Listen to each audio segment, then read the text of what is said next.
Bike పై వచ్చి ration బియ్యం తీసుకెళ్లడం వంటి పరిస్థితులపై న్యాయమూర్తి ప్రశ్నించినట్లు సోషల్ మీడియాలో ప్రచారం జరుగుతుంది. కూర్చుంటే డబ్బులు, నిలబడితే డబ్బు అన్నట్టుగా ఉచిత పథకాలపై ఆధారపడే పరిస్థితి ఏర్పడితే ప్రజలు పనిచేయాల్సిన అవసరం ఏముంటుందని ప్రశ్నించినట్లు సమాచారం. అలాగే కోటికి పైగా కుటుంబాలకు తెల్ల రేషన్ కార్డులు ఉండడంపై కూడా ఆందోళన వ్యక్తం చేసినట్లు ప్రచారం జరుగుతోంది.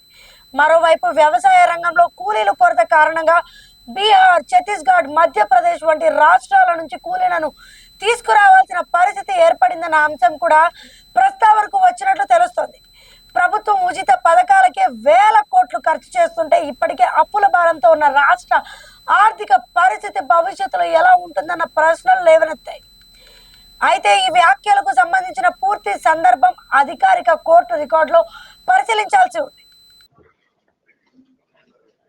Item number 33, Subramaniam Darvanet, GP for Finance and Planning. This one, huh? Yes, where is your officer, Sandeep Kumar? Please come.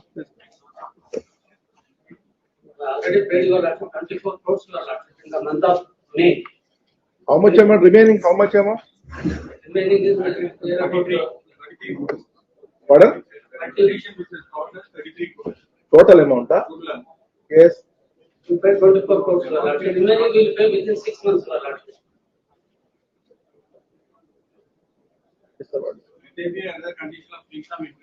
ఏం చేస్తారు? ఎవరు కాదు సమాజంలో బాయ్స్ ఎక్కడుంది sir? Senior, you senior, social responsibility ఎక్కడుంది చెప్పండి. మనకు వచ్చే ఆదాయం ఎంత, బయటికి పోతున్నది ఎంత?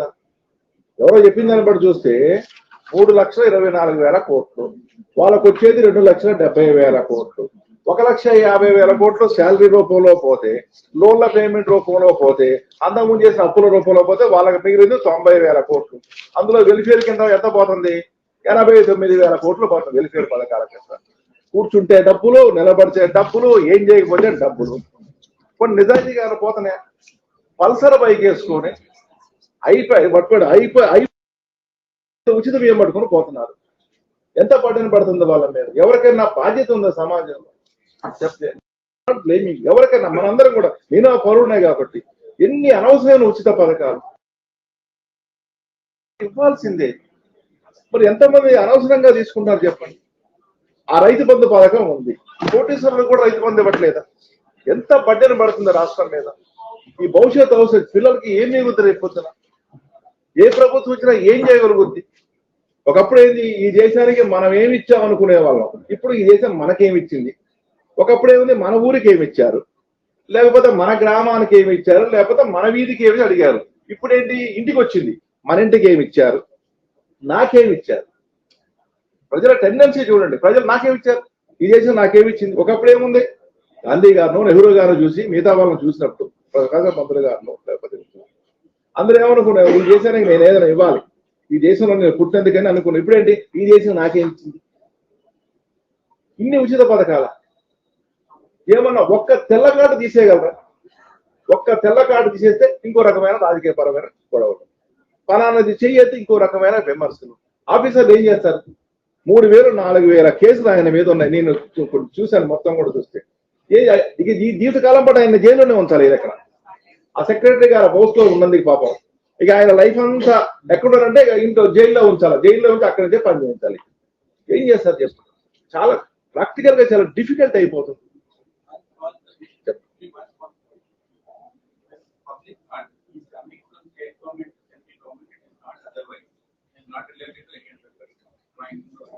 And these orders have been pending for more than 1.5 years. Then contempt can be done. No more. So in the counter also they did not file. I am not saying about this particular case. The difficulty of the state. నా ముందే దాదాపు 100కు పైగా కేసులు pending లో ఉన్నాయి. ఏం చేస్తారు ఇప్పుడు? మీరు ఫైనాన్స్ సెక్రటరీ, మీరు ఏం చేయలేదు. ఇప్పుడు మీరు నిలబడాల్సింది ఇక్కడ. ఏం చేస్తారు? ఏ ఆఫీసర్ మీద? రేపు మీరు ముఖ్యమంత్రి అయినా ఏం చేయలేరు. ఏం చేస్తారు? రేపు మీరు ముఖ్యమంత్రి అయినా ఏం చేయరు. ఈ హుసేన్ ముఖ్యమంత్రి అయినా ఏం చేయలేడు.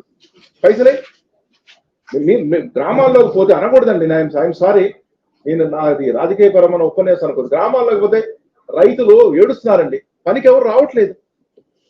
పనికి ఎవరు? మేము కూడా రైతులేం కదా, ఎవరు రావట్లేదు పనికి. నేను విమర్శించట్లేదు, నేను ఎవరి మీద విమర్శించట్లేదు, ఎవరు రావట్లేదండి. మనకు వచ్చేది ఎవరు ఛత్తీస్గఢ్ నుంచి, మధ్యప్రదేశ్ నుంచి, లేదా మహారాష్ట్ర నుంచి, బీహార్ నుంచి కూలీలు వస్తున్నారు. మన వాళ్ళు ఎవరు పని చేయట్లేదు చెప్పండి, ఎవ్వరూ చేయట్లేదు. అమర్ సేన్ ఏం చెప్పారు, పని చేయించాలంటే ఏం చేయాలి, ముందు గొయ్యి తీయించు, డబ్బులు ఇవ్వు, రేపు మన పిలిపించే గొయ్యి పూడిపించు. పని కల్తీరు మర్చిపోయారు కదా. ఒకప్పుడు మనుషులు పని చేసే వాళ్ళట అని మ్యూజియంలో పెట్టాలి అంతే. ఒకప్పుడు మనుషులు పని చేసే వాళ్ళు ఏదో మొన్న అదే డాక్యుమెంటరీ చూసి ఒక ఆయన చెట్టు కిందనే పడుకొని ఉంటాడు, రోజు ఒక ఆఫీసర్ పోతూ ఉంటాడు, ఇట్లా చూసుకుంటూ పోతుంటే ఈయన హాయి కాలు మీద కాలేదని పడుకుంటాడు. అంటే ఆఫ్రికా.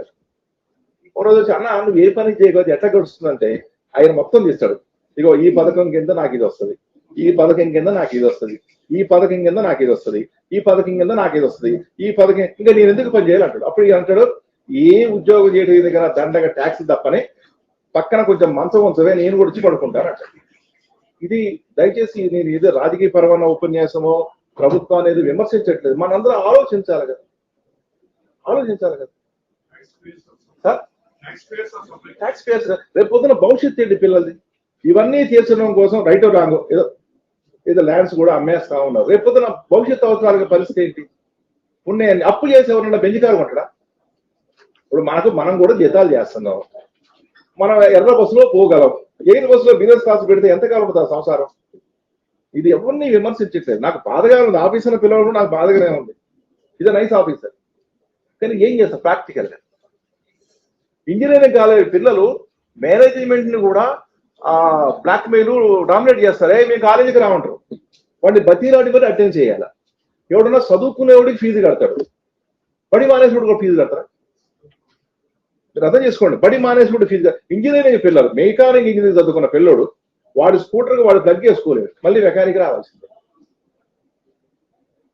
మేధావులు ఉన్నారు, చదువుకునే వాళ్ళు ఉన్నారు, కానీ బాగా చదువుకునే వాళ్ళకి కట్టండి, అర్హులైన వాళ్ళకి పథకాలు ఇవ్వండి. ఏంటంటే ఎన్ని families, 1,20,00,000 families, 1 crore 90 lakhs people కి 1 crore 9 lakhs పీపుల్ కానీ ఉచిత పథకాల బెనిఫిషియర్స్ ఎంతమంది ఉన్నారు ఇప్పుడు? 1 crore ఉన్నారా? 1 crore ఫ్యామిలీస్ 1 crore 50 lakhs అనుకోండి. పథకాలు ఎంతమందికి పోతున్నాయి?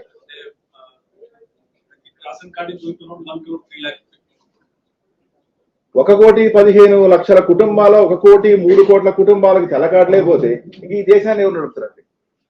ఇలాగే సాగుతూ పోతే కొంతకాలానికి కుబేరుడు కూడా డబ్బులన్నీ అయిపోయి పనికార పథకంలో కూలికొస్తాడు. ఎందుకు వచ్చిన కుబేర అంటే ఏం చేయమంటండి, ఈ డబ్బులు కట్టలేక మొత్తం కూడా అర్థకరపు అయిపోయింది అని తట్ట మోస్తుంటాడు మన పక్కనే, చెరువులో కూడికలు తీసుకుంటూ తిరుగుతూ. పైగా ఈ పథకానికి కుబేరాన్ని పెట్టారు. ఇది విమర్శ కాదు, దయచేసి వినండి, ఎవరన్నా కూడా అపార్థం చేసుకుని ఏమీ రాయదు. ఆవేదనతో చెప్తున్నాం, భవిష్యత్తు అవసరాల గురించి చెప్తున్నాం. రేపు పొద్దున ఎవరు వచ్చినా సరే డేంజర్ బెల్స్ మోగుతున్నాయి, ప్రాక్టికల్ గా సాధ్యం కాదు. 3 లక్షల రూపాయలు జీతం ఉంటే 3 లక్షల రూపాయల కుటుంబానికి ఖర్చు అవ్వాలి. ఇలా రకరకాలుగా కానీ పోతే చాలా ప్రమాదకరమైన పరిస్థితిలో సమాజం పడబోతుంది. అది అందరూ అర్థం చేసుకోవాలి, అవేర్నెస్ రావాలి. అది ఎంతవరకు మారుతున్నది నాకు సంబంధం లేదు, అది ప్రభుత్వం యొక్క నిర్ణయం. కానీ ప్రాక్టికల్ గా సాధ్యం కాదే. మన ఇంట్లో పిల్లలు ఏం చేద్దరా, మేము అప్పు చేసుకొచ్చి పెంచామంటావా, మీరు అసలు అడుగే పెట్టద్దు అని చెప్తాం. ఇది ప్రాక్టికల్, ఇది విమర్శ కాదు. Yes mister file affidavit that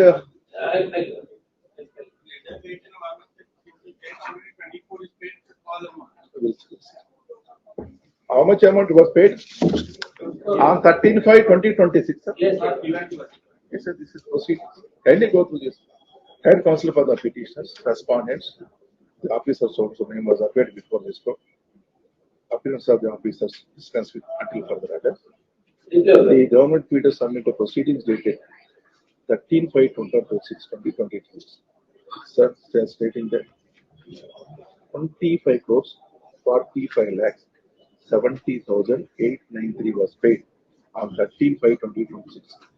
Remaining amount, they want to file a detailed affidavit for payment of through installments. At request, file an affidavit with this matter on 19th of this month. File an affidavit to that extent. Dispense with order, no need to come again. శ్రావణ మాసాన్ని పురస్కరించుకొని గుంటూరు గోరంట్లోని శ్రీ వెంకటేశ్వర స్వామి ఆలయంలో ఘనంగా సారె సమర్పణ కార్యక్రమాన్ని నిర్వహించారు. స్వామివారితో పాటు శ్రీదేవి భూదేవి అమ్మవార్లకు కూడా ప్రత్యేక పూజలు అలంకరణలు నిర్వహించి భక్తులకు దర్శన భాగ్యం కల్పించారు. గర్రె నాగరాజకుమారి ఓలేటి షర్మిలతో పాటు వారి మిత్ర బృందం ఆధ్వర్యంలో ప్రత్యేక పూజ కార్యక్రమాలు నిర్వహించారు. ఈ సందర్భంగా నిర్వాహకులు మాట్లాడుతూ శ్రావణ మాసం మహిళలకు భక్తులకు ఎంతో విశిష్టమైన మాసం అని తెలిపారు. పవిత్ర మాసంలో స్వామివారిని దర్శించుకోవడం, అమ్మవార్లకు పూజలు నిర్వహించుకోవడం, సారె సమర్పించడం వల్ల కుటుంబాల్లో సుఖశాంతులు, ఐశ్వర్యం, ఆరోగ్యం కలుగుతాయని భక్తులు విశ్వాసం అని చెప్పారు. కార్యక్రమంలో భాగంగా పుష్పాలంకరణ, మంగళ హారతి, కోలాటాలు, తీర్థ ప్రసాదాలు పంపిణీ వంటి కార్యక్రమాలు నిర్వహించారు. అనంతరం భక్తులకు సారె సమర్పణ కార్యక్రమం చేపట్టారు. భక్తుల కోసం ప్రత్యేకంగా అన్న సమారాధన, ప్రసాద వితరణ కూడా ఏర్పాట్లు చేసినట్లు నిర్వాహకులు తెలిపారు. మహిళలు, యువత, వృద్ధులు అనే తేడా లేకుండా ప్రతి ఒక్కరూ ఆధ్యాత్మిక కార్యక్రమంలో పాల్గొని స్వామివారి కృపకు పాత్రలు కావాలని నిర్వాహకులు కోరారు.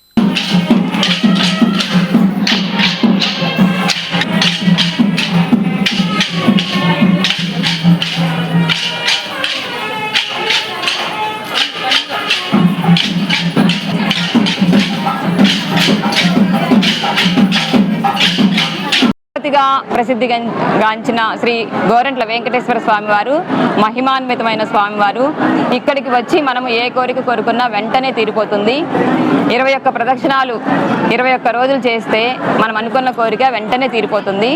సో అందరూ వచ్చి ఈ స్వామివారిని దర్శనం చేసుకొని అందరూ స్వామివారి కృపకు పాత్రలు కావాల్సిందిగా కోరుకుంటున్నాను.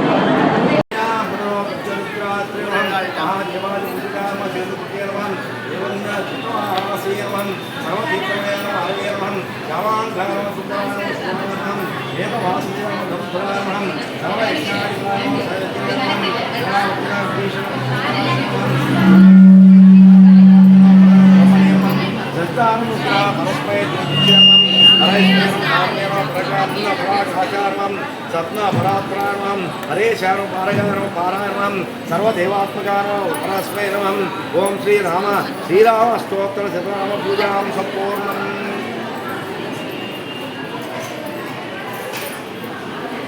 ఓం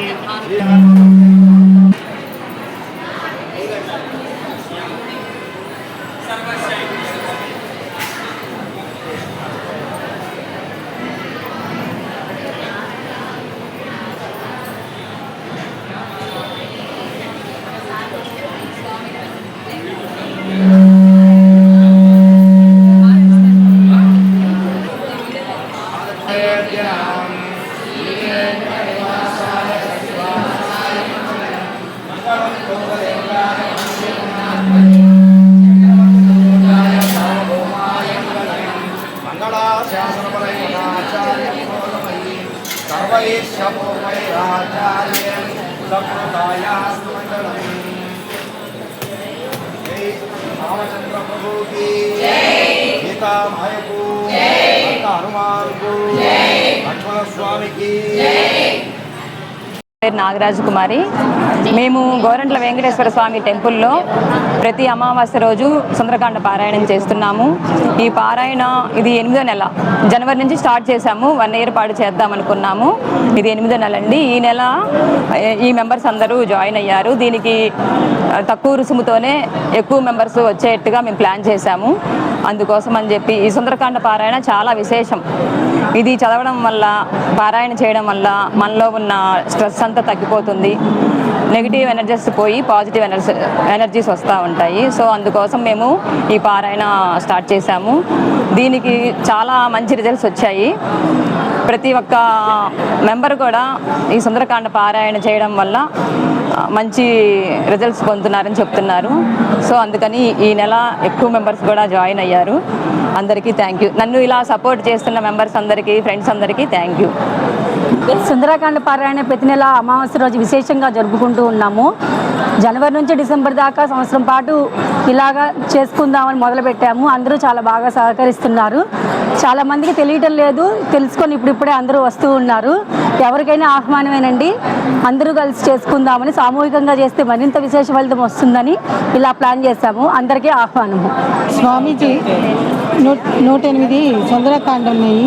అవి అందరికీ తెలుసుకోవాలని, అందరూ చక్కగా వినాలని, అందరూ సంతోషంగా సంతోషాలతో ఉండాలని సుందరపారాయణం ప్రతి అమావాస్య ప్రతి నెల డిసెంబర్ వరకు చేస్తున్నారు. మాకు చాలా సంతోషంగా ఉంది. అది విని ఈ నెల మేము కూడా వచ్చి పూజ చేసుకుంటున్నాం. ధన్యవాదాలు. సుందరకాండ పారాయణ నెక్స్ట్ జనవరి వరకు సంకల్పించాము. సంకల్పించిన కాడి నుంచి చాలా బాగా జరుగుతుంది. ఇంకా అధిక మంది వచ్చి ఈ ప్రోగ్రామ్ని బాగా సక్సెస్ చేయాలని కోరుకుంటున్నాము. ఆంజనేయ స్వామి ఆశీస్సులు సదా అందరికీ లభించాలని కోరుకుంటున్నాము. జై హనుమాన్. అదే ప్రతి నెల అమావాస్య రోజు సుందరకాండ పారాయణ చేస్తున్నాను. ఈ మధ్య మాకు తెలుసు, మా ఫ్రెండ్ తను నన్ను పిలిస్తే నేను వచ్చాను. బాగుందని చెప్పి మేము అందరం కలిసి చేసుకోవాలని సంకల్పంతో మా రిలేటివ్స్ అందరం ఒక 11 మెంబర్స్ కలిసి ఈరోజు చేయాలని సంకల్పంతో వచ్చాము. ఆ భగవంతుడి ఆశీస్సులు అందరికీ ఉండాలని కోరుకుంటున్నాం. ఈ మిగతా 4 months కూడా అందరూ తెలుసుకొని వచ్చి కార్యక్రమాన్ని విజయవంతం చేయాల్సిందిగా కోరుచున్నాం. కర్నూలు జిల్లా వెల్దుర్తి మండల కేంద్రంలో విధి నిర్వహణలో ఉన్న పోలీస్ కానిస్టేబుల్ పై దాడి జరిగినట్లు ఆరోపణలు కలకరం రేపుతున్నాయి. వెల్దుర్తి హై స్కూల్ మైదానంలో అక్రమంగా ఇంకుడు గుంత నిర్మించారంటూ హై స్కూల్ హెచ్ఎం పోలీసులకు ఫిర్యాదు చేసినట్లు సమాచారం. ఫిర్యాదు నేపథ్యంలో పోలీసులు అక్కడికి వెళ్ళగా వారిపై ఓ వ్యక్తి తిరుగుబడ్డారనే ఆరోపణలు వచ్చాయి. ఈ క్రమంలో కానిస్టేబుల్ రాంబాబుపై టీడీపీ నాయకుడు శ్రీనివాసుల కుమారుడు భరత్ దాడి చేసినట్లు ఆరోపణలు ఉన్నాయి. అంతేకాకుండా ఫోన్లో ఎస్ఐను సైతం దూషించినట్లు సమాచారం. ఈ ఘటనపై పోలీసులు ఎలా స్పందించారు, బాధితులపై ఎలాంటి చర్యలు తీసుకున్నారు అనే అంశంపై అధికారిక సమాచారం వెలువడాల్సి ఉంది. విధి నిర్వహణలో ఉన్న పోలీసులపై దాడులు, దౌర్జన్యాలకు పాల్పడితే కఠిన చర్యలు తీసుకోవాల్సిన అవసరం ఉందనే అభిప్రాయం వ్యక్తమవుతోంది.